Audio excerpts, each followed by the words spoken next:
On Wednesday, March 1st, 2000, Wayne Thiebaud delivered the prestigious Elson Lecture at the National Gallery of Art in Washington, D.C. He titled it The Painted World, and it encapsulated many of the ideas that he had developed over a lifetime of painting and teaching and interacting with many of the major figures in 20th century American art. At that time, I was Wayne's teaching assistant at the University of California at Davis. He was a legendary painter in the part of the world that I came from, and I attended UC Davis because his name was on the faculty list. To my surprise and good fortune, Wayne was every bit as good a teacher as he is a painter. Wayne was born in Arizona in 1920, but grew up in Southern California, and his work and philosophy seems shaped by a sunny optimism. As a teacher, he was extremely rigorous, thoughtful, and generous. In honor of Wayne's 100th birthday this year, I present this lecture as a time capsule of what it was like to sit in Professor Thiebaud's Art 148 Theory and Criticism class lectures at Davis at the time. To have his classic old radio announcer's voice wash over you, delivering insights into painting and life. He gave his students an example of seriousness, dedication, and erudition that was life-changing for many of us. For what Wayne was really teaching us when he talked about painting and drawing was how to look, how to see, how to think, and how to be more fully engaged with the world. Thank you for asking me to Washington, D.C. to do a lecture. It's always strange, it seems to me, to ask a painter to speak, but since you are ready to indulge that, I'll do the best I can. I want to also thank everyone who's associated with this lecture and all of the implementing process that it takes to put on something like this. And it's also great that all of you will take the time to come in from that wonderful old world out there, buzzing and booming and full of interest, to sit in a dark room and look at some slides. My hope is that you like painting more than you like art. Because for me, there's a big question about the idea of art. I suggest that I know nothing about that thing called art. It's become, in my judgment, one of the dirtiest words in the English language, all mucked up with all kinds of associations, ruminations, speculations, pyrotechnical, dialectical discussions about what it is or isn't, and introduces us to a very interesting comparison. That is, the difference between something like what we think of generally as art and what we know to be something like painting. We'll see if we can make a quick contrast to clear the procedure. Art is essentially abstract. Painting is concrete. Abstract meaning that it's like the word love, a very, very difficult experience to identify, somewhat crazy often, like art. Art is also relative as an idea. It's changing, evolving. Painting is fixed, very strongly conditional to some particularization. Art is open, and painting is essentially closed. Art is mental. We think about it a lot. We have it in our minds. Painting is physical. You can touch it. One of the problems with painting is it is also very, very flat. Something that you have to go to. It doesn't come to you. It's silent, doesn't move, and that's why a lot of people are quick to say it's dead. It's been dead for a long, long time. Almost every culture has decided that that's the end of it, including our own. It's easy to see why this is so because of the description that we have made of it. You can just say, well, that thing there is just doesn't move, inert. Art, in contrast, is like an intellectual greased pig. You can never quite get a hold of it. Every time you think you might have it, it seems to squirt out of your hand or your mind. How and for what reason is painting alive for someone like me? Well, it's for the same reason that it can be alive for anyone. And that is, if we think of the Bible, we have to be like Lazarus. You and I, are responsible to bring it to life. And how is this done? This is the intrigue of painting, the marvel of it. When we see the slides, we'll try to exemplify many of the characteristics and aspects which make it come alive, hopefully, at least, certainly for me. But what is it that we use in order to do this? Well, since painting, if you think about it, is a metaphor of our body, it's like the body in many ways, same sort of chemical compounds. It's full of the same kind of physical gestures we make, the rhythms of our body. It has as its component, and a very important part, the idea of empathy. That is our capacity to transfer our bodies into things outside of ourselves. Gloria Steinem reminds us that the most revolutionary human emotion is empathy. Without that kind of intersubjective experience, we would not have a culture or civilization. And painting works on that level. You feel painting in your body, in your stomach, in the way in which your kneecaps jump when you stand in front of a Velasquez painting, how paintings can raise the hair on the back of your neck if you're really looking and enjoying it and experiencing it. So that body, that idea of feel, is crucial to the idea of making painting live. Without that, of course, the painting stays in its casket and will forever be there. So what we do now is to look at actually my prejudices.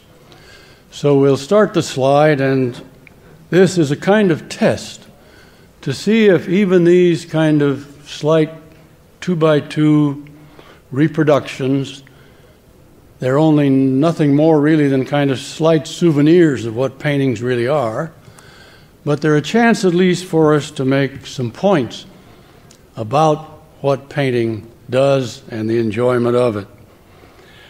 Of course, we're talking not about my paintings, heaven forbid. The nice thing is that we can love paintings and enjoy them even though they're not art. They can be art. It's very rare that they are. And this is also a long rationalization for my own weak efforts, I'm afraid. But you'll also see in this series of slides what I have stolen and what I've used. And that's another kind of test for you to check on me as a kind of visual bandit wanted for all kinds of visual crimes. So if we can start with the first slide, I'll show you the first painting that I ever saw. It's Rosa Bonheur's Horse Fair. I saw it as a little black and white reproduction that hung over my grandfather's desk. He was a school teacher and superintendent of schools who came to California to homestead. And this painting, for some reason, at the age of, I guess, maybe I was 7 or 8 or 9, would look at it for hours. And I'd count the horses, try to count them. Often you lose track, but there's somewhere around 17 to 19 horses, the same number of figures, except one horse doesn't have a figure, doesn't have a man taking care of it. But as I looked at it, I began to say, what a marvelous kind of world this is apart from our own. That is, the dust in the lower right-hand corner looked as if it had been swept up from an actual surface. Each horse, Percherons and Morgans and various kinds, were all much in knowledge of Rosa Bonheur's world. But the other thing was the magic of variety. How, if you look at this corner and focus on that for a minute, and then look at this, our state capitol, or our federal capitol back there. This is a visual mile. And how that can happen in painting, the idea of space and color and the consequence of configuration of pattern is what makes painting so arresting. So you have the very specific kind of infinite detail, almost to a point of absolute atomical correctness, to the most generalized kind of impressionist trees within the same context. And Rosa Bonheur has made it her job to make those various and very different elements come together. I finally saw this painting at the Metropolitan Museum and was astounded to find that it's almost 10 feet high and almost 20 feet wide. So when I saw that the first time, I almost collapsed in amazing. Painting depends on a very curious physiological thing, as you know, and that is our capacity to see things which are not there and make them into things from our own experience. This means that the idea of seeing in is crucial to our experience. How, for instance, we look at clouds and make them into things which they are not, or stains on a wall, or whatever kind of configuration you look at, you can generally almost always make it into something.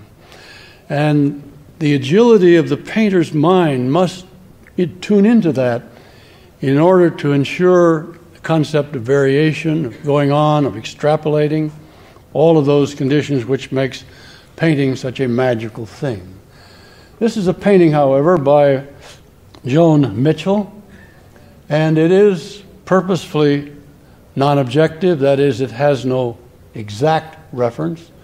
It's up to you to make out of it what you will from your experience and your associations and your capacity to enjoy its rhythms, its space, its color, its movement, its weight, balance, structure, tension, all of those things which your body, as you transfer yourself into it, are capable of eliciting. You see Cézanne towards the end of his career rather than at the beginning, using these very, very strong, flat pieces of visual information. What he's doing is sort of staking out territory by the process of point reference. In other words, where this series of trees is overhanging him, the horizon, whatever configuration he's going to do this, whether this is going to be a valley of houses, whether this is going to be a ledge, he's still staking out territory and relationships as you look across this, indicating how wonderful Cézanne was about distinguishing between the difference between completion and finish. A finish idea was not so interesting to him, but the idea of holding in abeyance, to begging us to help him complete the picture, helps us to participate in it. Here is Serrat arranging all kinds of dots. If you put your hand up and close one eye and look at just the top half of it, for instance, you'll see how actually uninformed that area is until you begin to widen and sense the entire context in which it is. And then you begin to see what he's going to do with these rhythmic orchestration of verticals and how he's going to populate this almost what looks like the beginning of a stage scene in which he makes many, many studies, increasing the amount of detail, but still keeping to this marvelous kind of jumpy mosaic, which tells us always this is a painting, this is a series of applied small little dots which are going to merge together in our minds and to give us this more and more of a complete picture. Sometimes the worlds which are created by painters give us these various and curious differences in the world. This is a painter by the name of John Martin, a Britisher, who is also called Mad Martin, of which this probably is an indication. Has to do with the kind of destruction of the world, end of the world. And you see these tumbling rocks still cascading down, the kind of fiery volcano. I mean, this is not a large painting, but its largeness in the sense of its concept and to give us this amazing experience of the world in a whole other way. This is an academic painting, and a painting which every painter was obliged to go through in order to learn about what a foot looks like, what skin is like, what a patella is, what the way in which coloration occurs of a kind of worker whose red hands are sunburned, carries on until this milk white. The information which they got out of this kind of Beaux-Arts tradition essentially was research information. And the beauty and the character of almost a scientific fixation was demanded upon painters to make sure that they had a rich vocabulary of form, of light, of space, even of tension, the way in which he grips this form, in order not to continue to do this necessarily, but to see what might happen as you extrapolate from that. Look at this. What Matisse has done with that same thing. Everybody, all of my students, whenever they come, they always want to say, oh, I want to make my painting very fresh and spontaneous, so they show you this junk that they've made. And the reason is that they haven't gone through enough of a grounding so that their vocabulary is absolutely missing. It's like having a 9-word dictionary. But if you look at Matisse, what seems to be so happenstance and so quick and so spontaneous and so changed is that those same arms, the same musculature, the same sort of beautiful kind of succinct accounting for the ribs or the stomach, the knees. Look at these feet. How much he can do by making you feel that this foot is really standing there. And the power of this arm in its tension compared to the looseness of this arm. So many things about the anatomical changes that it's a marvel to behold. Plus the fact that the whole range of color, what he's done is to create color chords by this warm and cool alternation. Red hot, ice cold, and all the blacks are full of all the colors, and all the lights are also color chords of majestic beauty. At first, when we look at someone like Aang, I mean, when I first ran into Aang, I thought, good God, there is a real taxidermist. I hated his work, couldn't stand it. And that showed how ignorant I was. Now he's one of the most mysterious, strange, unusual painters. He doesn't seem so at first. I mean, I was just convinced that, oh yeah, well, he's just got this model stumped up there and he's going to paint that forever, make my arm ache to think of it. But instead of that, he's a real fox. Do something for me again. Cover up that arm on the left and look at the rest of the painting for a minute. Close one eye so that you can't see that and sort of see how beautifully gesticulated the form is, and think for a minute where that arm should be, and then drop your hand and see that all of a sudden it's coming out of her ribs. A very strange kind of disassociation from the figure. And yet we don't give a damn. It's perhaps even more interesting in terms of the design, what he does with stuffing things into corners, giving a different view of the mirror from the marvelous kind of elegance of this lady. I mean, it's an astounding kind of world, totally different from our world. And we wouldn't have this world without Mr. Aang. Here's a drawing so you can see the same thing, too, how he's going to play around with that. There's a quick gesture drawing first, and then a marvelous contour where he's simultaneously indicating both what's past the figure and what's on the figure as well. But this leg of lamb here, which comes up, and what is this thing crawling over the neck?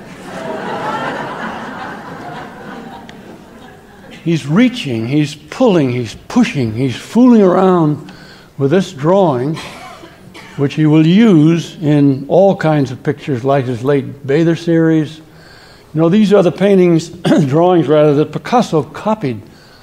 He just made planimetric associations for these strange juxtapositions, and it gave him what we now call a kind of cubist sensibility.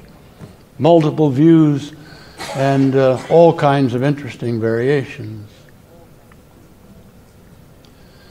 This painting by Georges de la Tour is to remind us about what painters do with light and color. Again, aside from the form, and I'm talking mostly about these formal things because all of the other things, the emotional, the psychological, even the historical, those are all things which are certainly there. But in focusing first upon these very primary, wonderful things that painters do as their world develops, it suggests the most wonderful kinds of lighting. The difference between this hand, for instance, and this hand. The kind of light which on the one hand is, I suppose, candlelight, but it's another kind of light altogether, isn't it? It's a red, glowing, strange, atmospheric condition of this redness. And this is a picture of the patience of Job. He's sitting there with his kind of chicken bone legs, very, very staid, as his wife begins to look at him and tell him what's what, I suppose.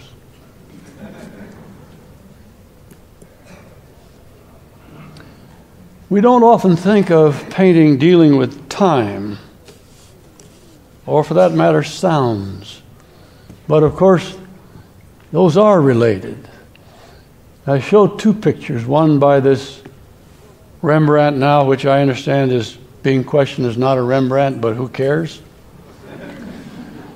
And to talk about the kind of quality of introspection, the time that it would have taken her to stand here, which is almost like eternal, or certainly inward-looking, thinking, speculating, compared with, very quickly,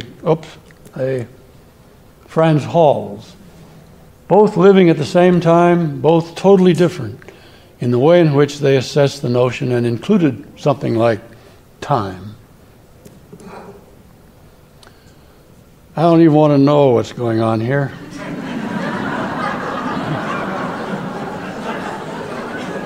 But in some ways, that's the wonder of it. It's like the theater of the absurd. It questions lots of our concepts, what we think, how we ruminate, what we speculate about. And Balthus is great at that. He's great at withholding, of giving us a kind of strange hints and makes us sort of shiver and wonder.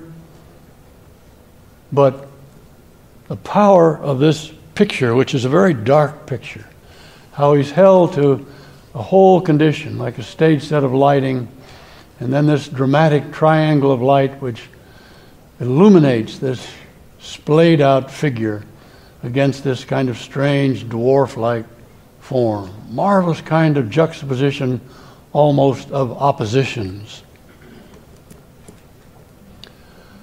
I talk a little bit too long, I'm sorry, but I can't help but foam at the mouth over these wonderful things. I want to put off showing my own work as long as I can.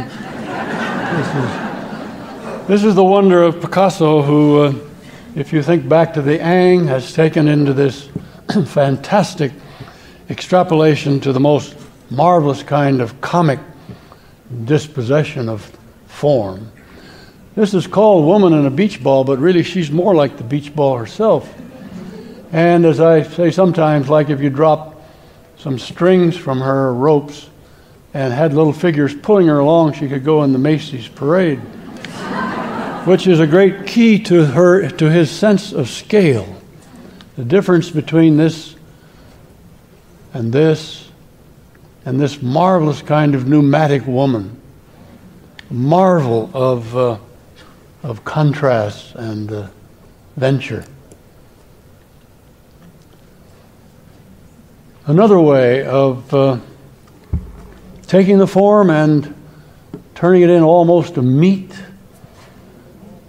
but playing with it, forming with it, but still keeping, in addition to the kind of what verges on ugliness or strangeness, next to a kind of beauty of the uses of paint. The beauty of this black dress is something which is so enjoyable to see. Actually, he has put almost every color in this. Soutine has placed within this reds, purples, different blues, ochres, pinks, and the hat and the dress, along with these very strange forms. This form looks almost like a strange prehistoric fish nibbling on her fingers. And you get this sort of feeling of things being somewhat like they are, a kind of human face. She could have been in the Mad Woman of Chaillot, but yet a kind of tenderness, a sort of pathos. And to go on with one more Soutine, to see how the energy of his form begins to push so far that the ear is in the midst of exploding into a kind of balloon.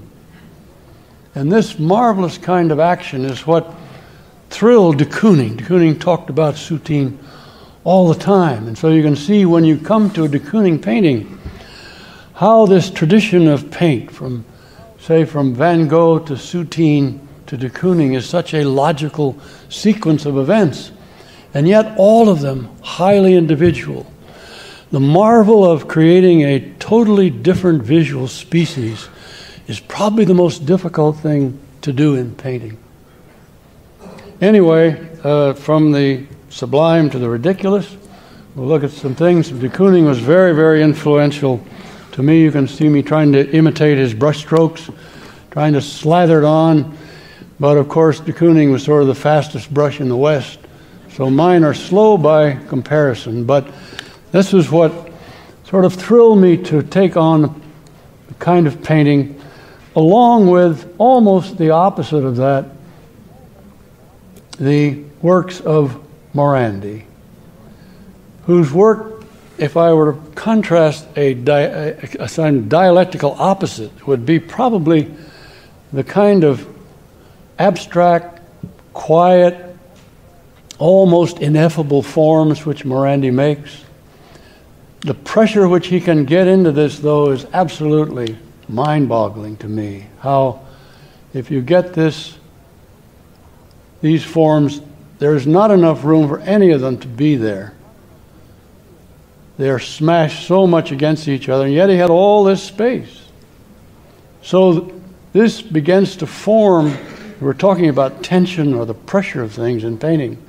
This works like a vice, doesn't it, where it pushes in on those and smashes these together.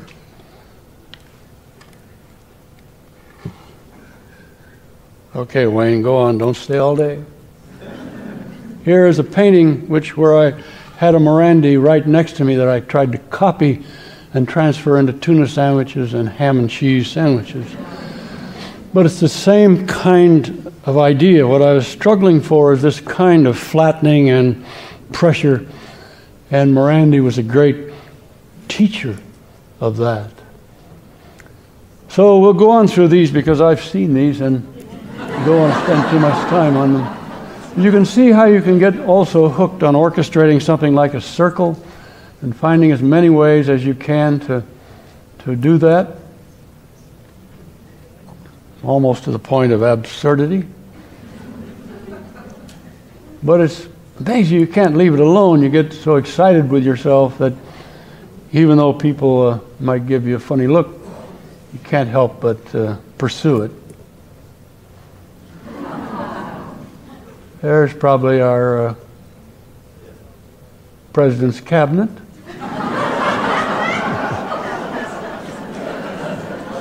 Well, you heard what Jim Wainwright said, the humorist. If God had wanted us to vote, he'd have given us candidates.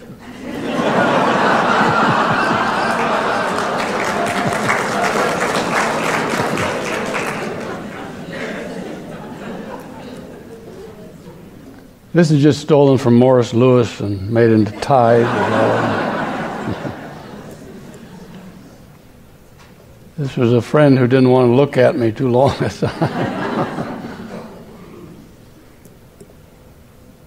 Well, this is a pretty strange painting. Of course, the figures are very strange. This woman on the right is actually the daughter of George F. Kennan, former ambassador to Soviet, a very elegant lady, Grace McKennan McClatchy at that point, and she was wearing a very nice, when she posed, a very nice black demure dress. She was horrified when she saw this awning I put on her. But it's the kind of trick or something or desperation you have to use in order to get her out of that guy's lap in the back of her.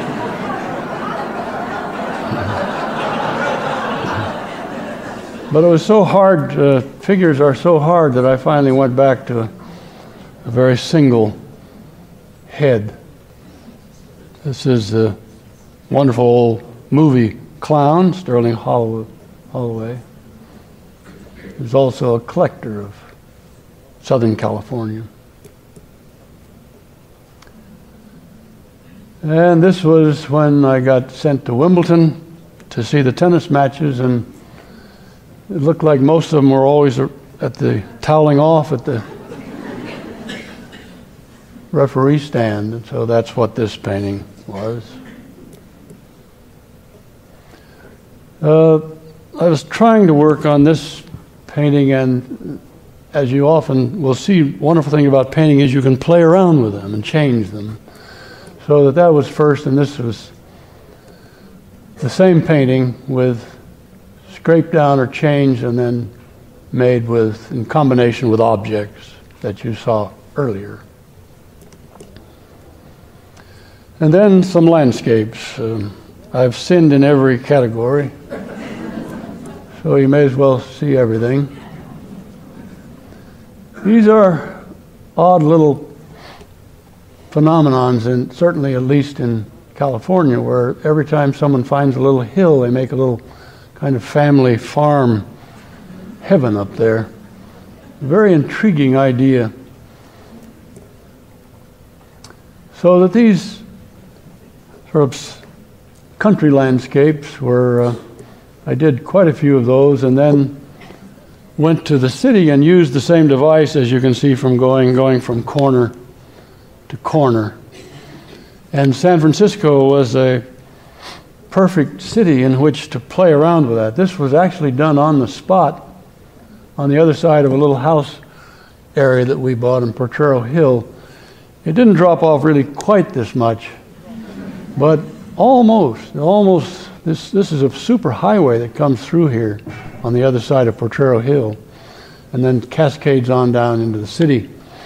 But later on went back to the studio and made this painting, which indicates how curious we are in San Francisco of putting something where you can't imagine they could be able to stay.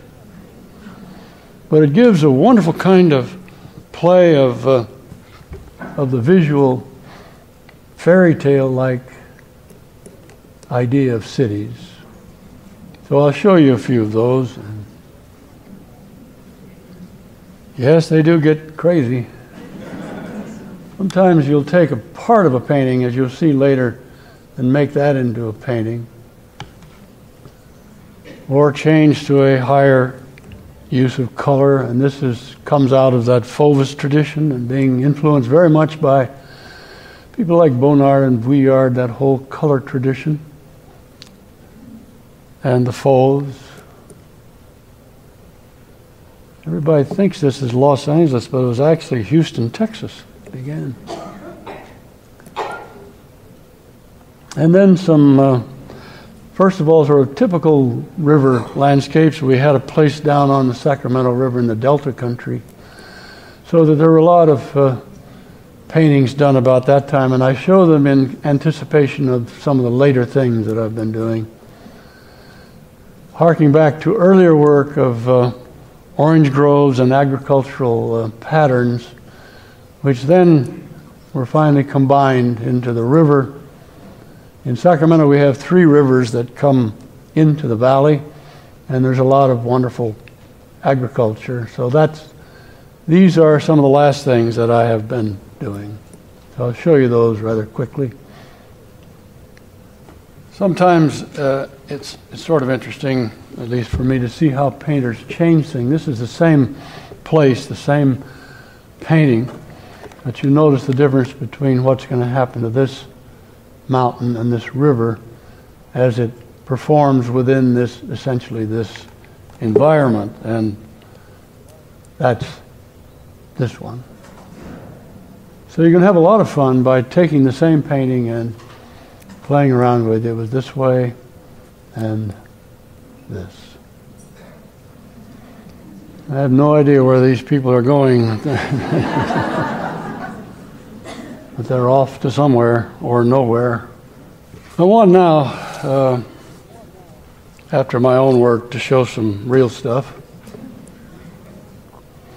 And to talk again, just for a few minutes, about this marvelous phenomenon that's existed for some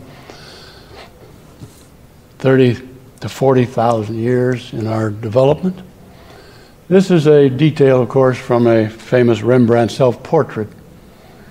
And to see just how marvelous painting is, the kind of alchemy that's involved with it, of how this single material of oil and pigments can be turned into brass or flesh or fur. Anything that one might want can be more or less duplicated by this marvelous process. But it takes a lot of care to make a difference between, let's say, this thumb and the detail of it, compared, as you look down here, the hierarchy of visual importance, going to this almost loss of the last finger. But it gives this marvelous kind of space, terrific kind of feeling of flesh, and the marvelous position of that character. I could look at this all afternoon.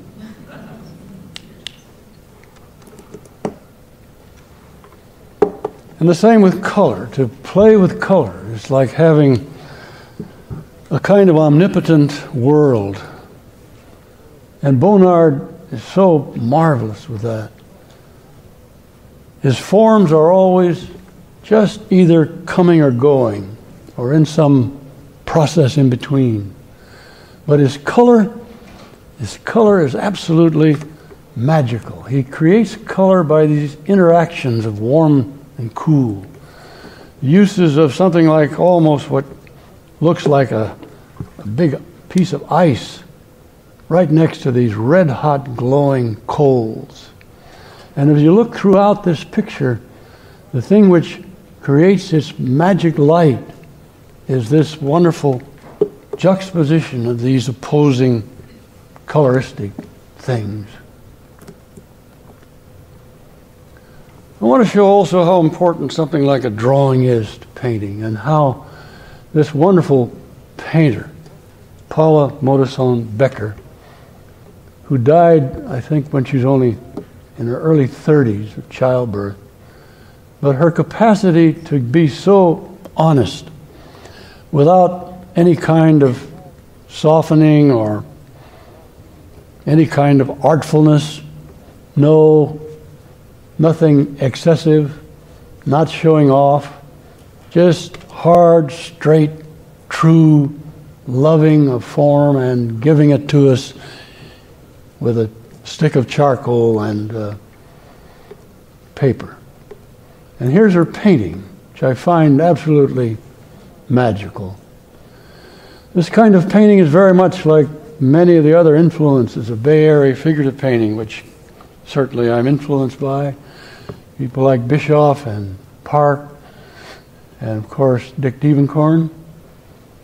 And the way in which these various forms are used, the simplification of this marvelous arm, almost wooden, carved or put together almost like tribal sculpture, next to this very beautiful, soft, quiet sweetness, and then a kind of silhouetted, almost mask-like Iberian head. But the range of these variations are what's so marvelous about it, which, as I say, gives us a different world, a different idea of the world. Old Rousseau, who told Picasso, "You and I are the two greatest living painters.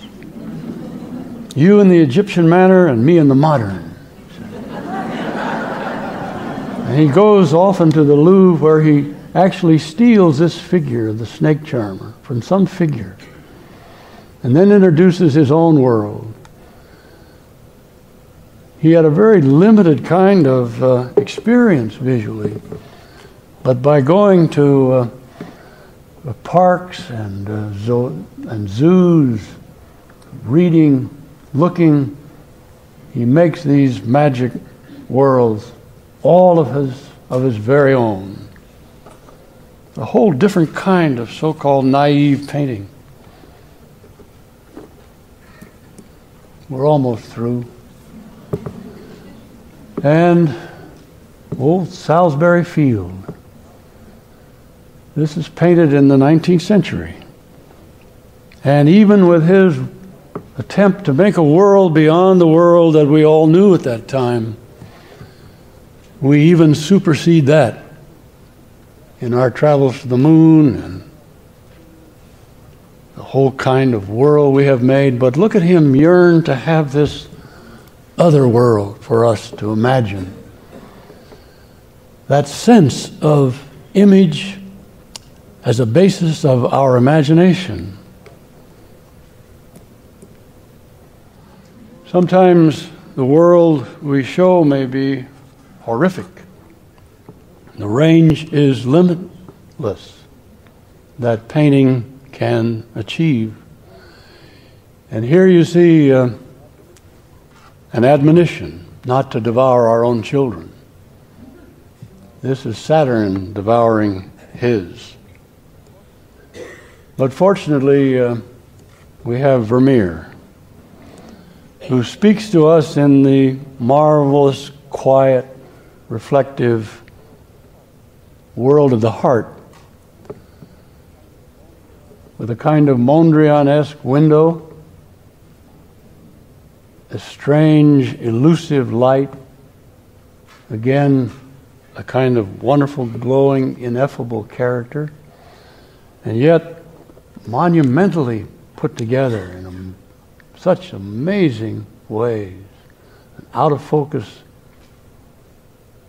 arm of a chair or head of a chair, brass, Turkish rug, nun's habits, window, glass, lead, map, wall, endless associations of things.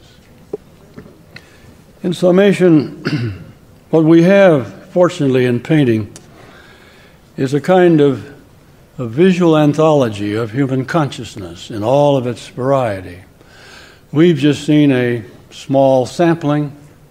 We've left out practically everybody that I love and admire and steal from. But it does give us, again, this reminder of how important our imagination is. It's by our imagination that we develop alternatives to our world. It also makes a condition where we can see what we were, what we have been, what we might become, what we should be. And painters are responsible in some measure to give us this continuing opportunity of change and of insights into ourselves. And finally a chance to sort of see ourselves looking at ourselves, which is what essentially the world of painting is about. One final thing, these worlds of the painter seems to be made of three worlds which are brought together. The three worlds are, first of all, the world that we all share, this world, this auditorium, these seats, our clothing, the consensus view. The other world is the world of the so-called art world, or the painting world. All of the paintings, all of the art world which has ever been produced. And the third world is the world of the self. That is, each person's unique self. Our singular apperceptive mass which we bring somehow out into this world. If these three worlds are in some ways made somewhat equal in percentage, it comes, at least for me, near to the point of where it is the most complex and the most interesting. If it gets out of kilter, if it's too much of the real world, we run the danger again of a kind of taxidermy or death, a simple kind of visual recording. If, on the other hand, it's only about the art world, then we find artists only talking to each other. And the same is true of the self. If it's too much about the self, it disallows our participation with that self. So in some way, if those three can be brought together in some kind of marvelous association, we have what we hope will be worlds that would not have existed without our painters and other artists. Thank you very much for your attention.